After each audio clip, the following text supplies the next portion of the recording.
Welcome back to IP Somm. I'm Heather Boyd, and today's guest is Robert Smith. He's the owner and proprietor of Green Melon Marketing Company, and he's the author of The Frankenstein Condition.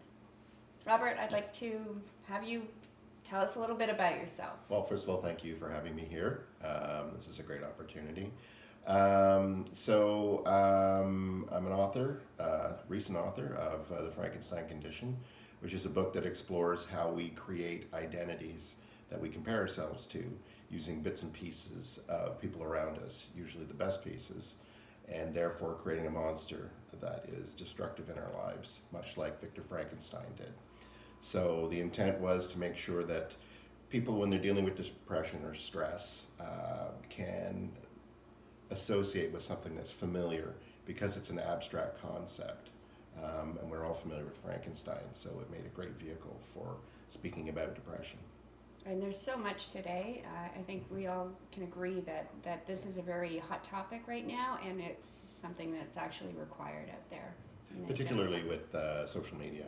That's been a big impact on a lot of people, and particularly because everybody's putting up their best self on social media, we're picking up on those things. And they're not connecting with people. I mean, they tend to be just electronically connecting. That's right. So today we're going to be, we can't do IP Somm without having a beverage of some sort. So we're going to be making some spiked tea. And then we're going to talk about the differences between trademarks and copyright. Seems pretty apropos. So we're going to start with some black tea. And I don't know how to pour this from a sitting position. This is not your, it's a Chinese tea. Make sure you leave some room in there for the special stuff. But I always start with the tea just because it's hot and things can melt and mix into it a little easier. So then we're gonna put some honey into our tea. So we're gonna do our own measurements here just because obviously tea is to taste. So.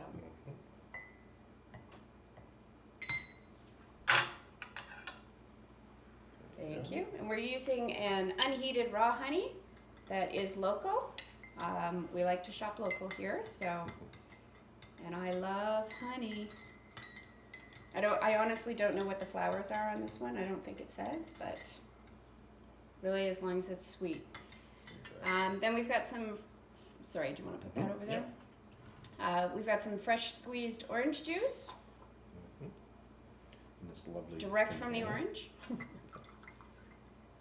In my little, I don't want to call it, this is some kind of, it was a gift given to me from friends in Italy, and it's got something to, it was 2010, I don't remember.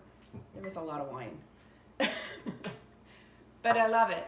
And then we're going to just grate some, we're going to throw a couple of cloves in there, in each. So we've got some cloves here, just throw a couple in there. And that just adds some flavorings, almost like a Christmas tea kind of thing, although, because it snowed again last night. And then just a little bit of, if we can get this off, we may not be able to. There we go. That's good. That's for the blooper reel. And then I'll let you do that. As I said in the last one, whenever you use the rind of a citrus, it actually enhances that flavor. And then I made these little orange slices to garnish. So by now, the honey should be melted. And we can add our bourbon. And today's glass is brought to you by Barking Mad. He was a good friend of ours who actually committed suicide from PTSD as a soldier. So this is in honor of him. His honor, absolutely.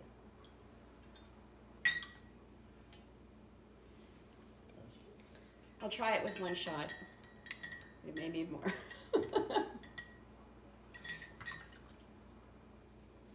Thank you. And the whiskey today we're trying, it's a Jim Beam Black. So it's a bourbon, corn mash. So I think we're ready to. Great. I'm going to take my spoon out because there's nothing more embarrassing than having it stuck up your nose when you're. Exactly. So cheers, Robert. Cheers. Thank you. Oh, That's pretty awesome. it's pretty good. Okay, so we're going to talk a little bit about trademarks and copyright. So the difference is copyright talks to the content of a work of art, whereas trademark is the overarching or the brand or identity of the goods and services that are attached to that. So when you were going through this, the book publishing procedure, Yes. did you register your copyright on this, or? Well, to go back a little bit, part of my direction in writing this and creating something like this is, as an owner of a marketing agency, I spend my career building value for my clients. Right. And enhancing or creating their intellectual property for them. And so this I saw as an opportunity to have some intellectual property for myself. And so I went through the process. Once I wrote the book, again, being in the business, I do understand some of the ins and outs. So I registered with the government to get an ISBN number, created a publishing company. Sorry, can you just explain what a BN number is? So yes, so an ISBN number is when you buy a book. Sorry, is it ISBN? ISBN. ISBN, Yeah. sorry. So you'll see it right in here. Okay. You won't be able to see it, but on Get the book and you can see it. exactly. On the inside of the cover, there's an ISBN number. So that's basically registering with the government that this is a publication that is in the system that libraries and bookstores and that can search. It's also a way of, again, putting your intellectual property out there in the government. And then I reached out to you, knowing that I needed a lawyer, somebody to then Not go a through. lawyer. Not a lawyer. I'm sorry. That's okay. I could play one on TV. Later on, we will be doing open heart surgery. Neither of us are surgeons, but that doesn't matter. Yeah. So I reached out to you once I had established all of these things, knowing I needed some help in taking it to the next level to ensure that this content that I'd created was going to be protected. Right. So the first thing I told Robert was there's automatic copyright in any creative work of art that you create right from the day that you create it, whether it's published or unpublished. And then you can seek copyright protection for it, which is a registration before the Copyright Tribunal with the Canadian Intellectual Property Office. But again, it's automatic, so unless you're concerned about someone actually taking your book, making copies, and selling it for profit, then you don't necessarily need to register your copyright. Most publishers actually register the copyright for you, and that's where but they can put the copyright notice on from the time that they wrote it. Now what I did for Robert was we filed for protection of the trademark, which is the title of the book, The Frankenstein Condition. And that's because Robert is doing not just the book, but he's intending on selling some promotional items to go with this. He's doing a speaker series to promote his book. And ultimately, he's writing another book that will be likewise titled, so that will carry on for all his book writing and on all his covered books. So. And so in creating this, this first book is called The Frankenstein Condition because it describes the whole idea of this identity building generally. But there's a lot of subcategories to it, like the Frankenstein parent, the Frankenstein teen, Frankenstein company. So it's something that I want to keep following through on and building. And therefore, right at the get-go, I really wanted to make sure that it was protected. Right. So the Frankenstein Condition will be the overall branching, the overarch branching trademark. And then under that, the subcategories, they will be trademarks in and of themselves as well. But we'll call them, because they're trading off of the word Frankenstein, they're going to be called a family of trademarks. So when you develop a family of trademarks, you still need to protect each one of them. But when you develop a family, it actually gives you more protection because it removes that word from anyone being able to use that word, even in another distinctive way, from similar goods and services. Right. Now, a lot of people have asked me, because I use the word Frankenstein in the title, which is a pre-existing book, and it's been in movies and all kinds of things. I've had a lot of people ask me, well, are you allowed to use Frankenstein? Right. As a trademark, you mean? Yeah. So in that respect, Frankenstein is a character. So it's not a person who's living or deceased within the previous 30 years. So of course you're entitled to registration of that. And your goods and services are considered significantly different from the movies and the other book or related things. So again, copyright doesn't, when you're doing copyright registration, if you don't protect through trademark registration, copyright is a comparison, and they say it's up to about 30%. If there's a 30% copying rate on it, then it's considered copyright infringement, or more, obviously. But with respect to trademarks, if they haven't trademarked Frankenstein as the book title and had it be an identity other than just the book title, then you're not infringing any trademark rights. So we've already got we've already been told by the trademarks office that this is clear title, so we're good to go. We're just we're in the final stretches of finishing his trademark Exciting. registration. So Another that reason deserves to another celebrate. cheers. Exactly. Yes. This Oh is yeah, so this good. is really good. Oh, wow. Maybe it's the bourbon. To be honest, we kind of Frankensteined this drink a That's bit. right. There was a little bit of this, a little bit of that. Oh, let's try some orange and that, and wow. It makes a big. I kind of think awesome. the cloves actually help it? it Is a that bit. it? Yeah, but they're all complementary flavors. So when Yes. you're dealing with bourbon, honeys and oranges, cloves, they all go hand in hand. And we had the discussion about wanting a mellow Yeah. alcohol in with the tea, because I kind of changed things up a bit. I don't drink coffee, so it was spiked tea time. So That's right.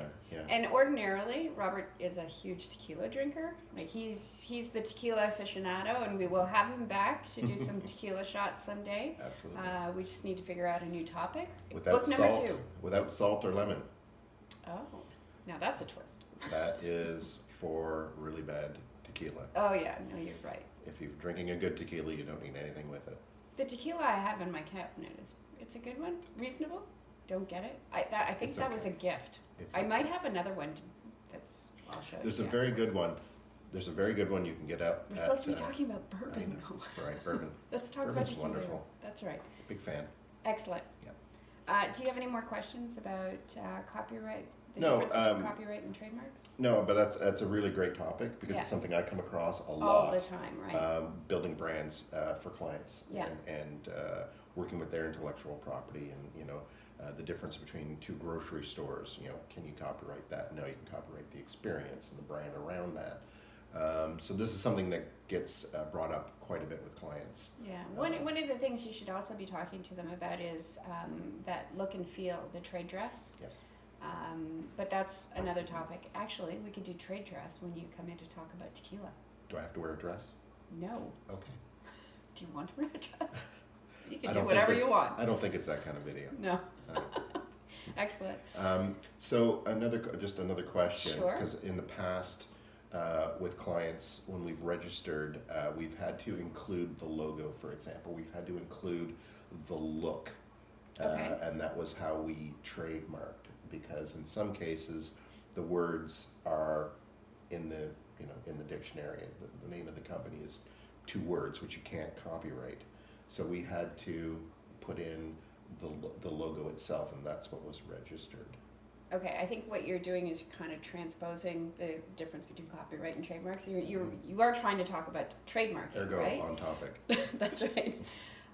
So when you're trademarking a name or a company name or whatnot, and it's got ordinary words in it, Mhm. as long as those ordinary words are not the character or quality of the goods or services that they're providing, it's fair game to use ordinary words for trademarks. So in this case, we're trademarking the words as they are together, That's right. not the look of the font or anything like that. No, so what we did was we filed for a word mark for you, Mhm. which is, I've spoken about this before on previous episodes, but a trademark that's filed as for registration as a word mark has no restriction as to the size, style, or font that's used for the words. Because that can be very limiting. Yeah. You know, if down the road I yes want to and use, no. I want to use different font, I want to Yeah. lay it differently. Or you want to have a different color that's Yeah. attached to the lettering. Mhm. You've created a very unique design for your logo here. And that would have automatic copyright the minute it's created. Now, did you create the logo yourself? Yes, I did. Okay. See, you should go see him when creating logos, because anything that's created brand new automatically has copyright. And if you hire a marketing company to develop your design, they generally, once you pay them, will assign over the copyright to you. And Yes. well, they should be assigning over the copyright to you so that you own the copyright in that design and nobody else can use that. But you have to make sure that's in writing. Yeah. Otherwise, the trademark resides with the creator, which is the agency. Copyright resides. The copyright, sorry, yeah. Yeah. So you need to have that in your documentation when you take over possession of the logo that's been created by the agency, that you now have full rights and usage. Right, and 9 times out of 10, if you're getting a discount logo off of the internet, copyright is not included. Please don't ever, ever do that. We'll do another episode on bad logos and Oh, I can't wait for that one. Yeah. We'll be Yeah. drinking a lot quicker on that one. that'll be the tequila episode for sure. All right, that was good. Excellent. So I want to thank you, Robert, for joining me. This was awesome. We're going to finish our tea and just chat more about your actual trademarks. Absolutely. Thanks for joining us for this episode of IP Somm. I hope you learned something new. Just remember, I'm not a lawyer. I'm a registered agent licensed to practice before the Trademarks Tribunal in Canada. If you like what you saw here, please like, share, comment, and subscribe to our channel.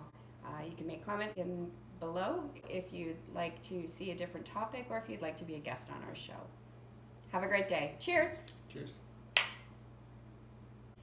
Stay tuned for tequila and trademarks.